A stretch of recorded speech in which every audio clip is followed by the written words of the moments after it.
সুপ্রিয় ভিউয়ার্স, আশা করি সবাই ভালো আছেন। আজকে আমরা ডিসকাশন করব ফেব্রিক কোয়ালিটি চেক। তো ফেব্রিক কোয়ালিটি চেকটা আসলে কিভাবে করা হয় গার্মেন্টস ম্যানুফ্যাকচারিং এ, এজ ওয়েল হচ্ছে আমরা কিভাবে চেক করব সেগুলা, এবং ফেব্রিক চেকের যে প্রসেসগুলা সেগুলো নিয়ে আমরা আজকে ডিসকাশন করব। ফেব্রিক কোয়ালিটি চেক, তো এই গার্মেন্টস ম্যানুফ্যাকচারিং হচ্ছে ফেব্রিক যখন রিসিভ করা হয় সাপ্লায়ারের কাছ থেকে, তখন সাপ্লায়ারের কাছ থেকে ফেব্রিক ইন্সপেকশন রিপোর্ট, তারপর হচ্ছে টেস্ট রিপোর্ট এবং শেডের জন্য টিউব রিসিভ করা হয়।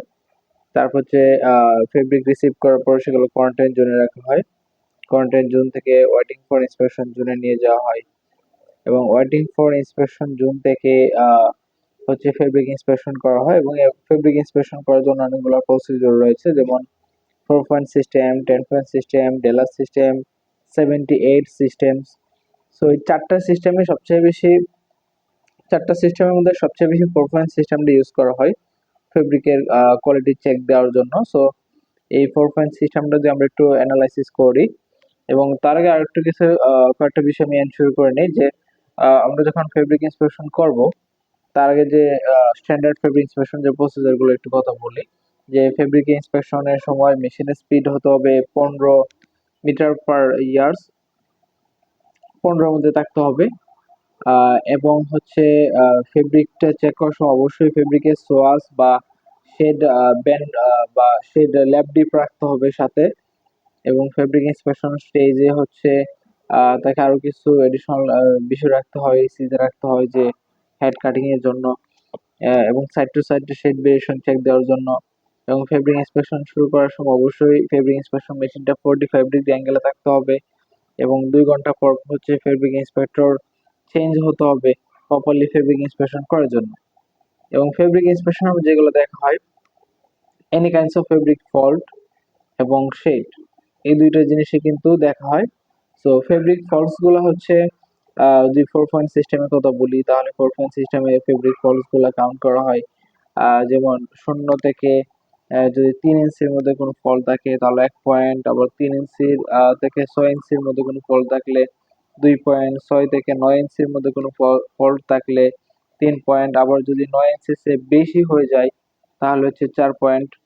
এবং এটা যদি 36 ইয়ার্স এর মধ্যে হয়ে যায় দেন কিন্তু টোটাল রুলই রিজেক্ট হিসেবে গণ্য করা হয়, যে আমরা যে 4 পয়েন্ট ক্যালকুলেশনটা কিন্তু 36 ইয়ার্ডে।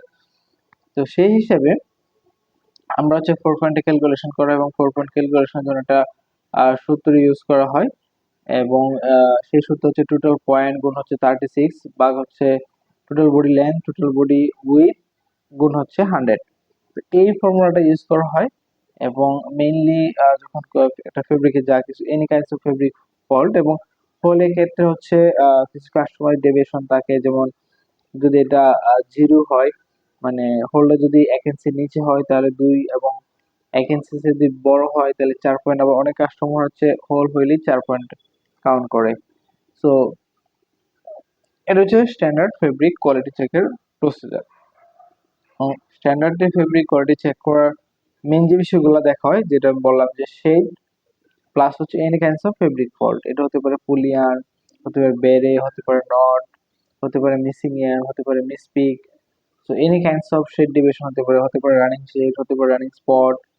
তো এনি কাইন্ডস অফ ফল্ট হতে পারে। এবং ফেব্রিক চেকের জন্য কমন প্রসিজার হচ্ছে 4 পয়েন্ট সিস্টেম, এটাই সবচেয়ে বেশি ইউজ করা হয়। সো এটা একটা সাজেস্টেড ভিডিও ছিল ফেব্রিক কোয়ালিটি চেকের উপরে। তো দ্যাটস ওয়াই হচ্ছে I talk something regarding the 4 point systems.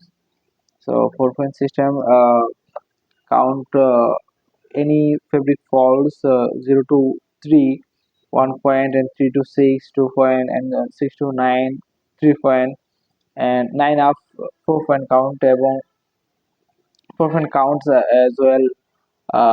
Any kinds of hole count 4 point, and also this is the calculation method is total counted point into 36 into 100 divided by total yard and total length into 100 years. So this is the calculation method. So I just discussed something for such a video for fabric quality check. So that's okay. Thank you all.